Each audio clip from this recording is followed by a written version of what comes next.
Thank you, Tom.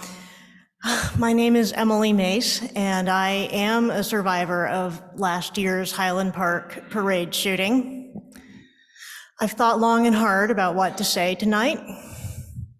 On that day last summer, I became a member of a club that no one wants to join, a club whose unwilling membership is growing daily in our nation and in our county. I remember odd details from what happened that morning.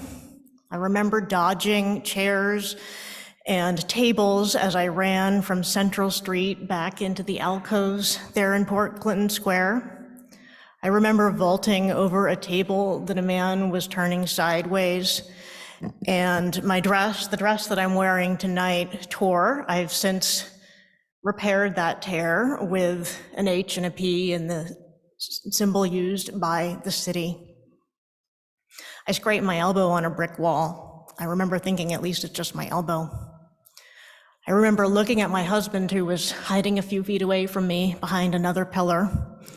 And I remember the man laying on the ground next to me.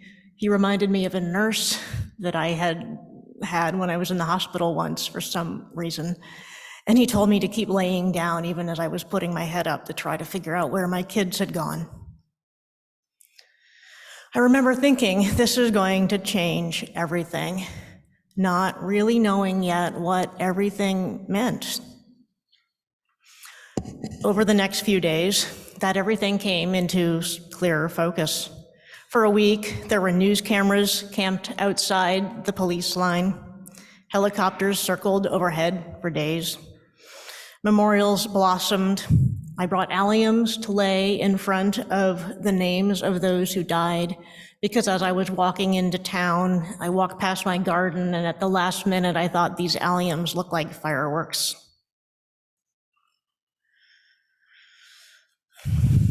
Sometimes my only clear gut level thought, though, was maybe this time the most important things will change. The event had been so horrific, the contrast between the fluttering flags and the violent aftermath so stark, that it was easy to think that this time something would change. This tragedy on the date of our nation's founding would finally compel unwilling politicians to act.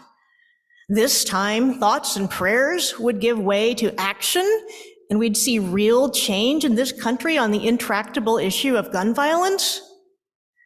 But even as Highland Park communities and the surrounding communities came together to chalk messages for change all over our little downtown, more shootings occurred, including in Chicago and in Lake County. Even as survivors in Highland Park went to the local high school for counseling for the adults and, I guess, squishmallows and counseling for the children, I wondered, how can this situation change?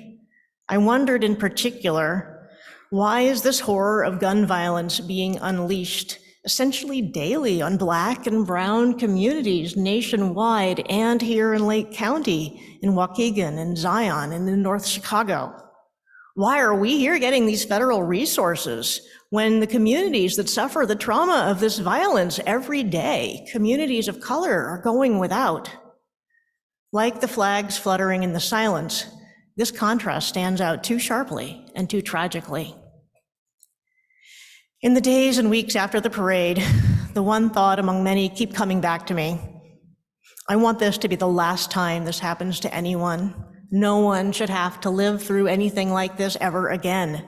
Survivors of gun violence want action, especially for the communities hit hardest, so that this scourge no longer terrorizes our country and our county and our nation.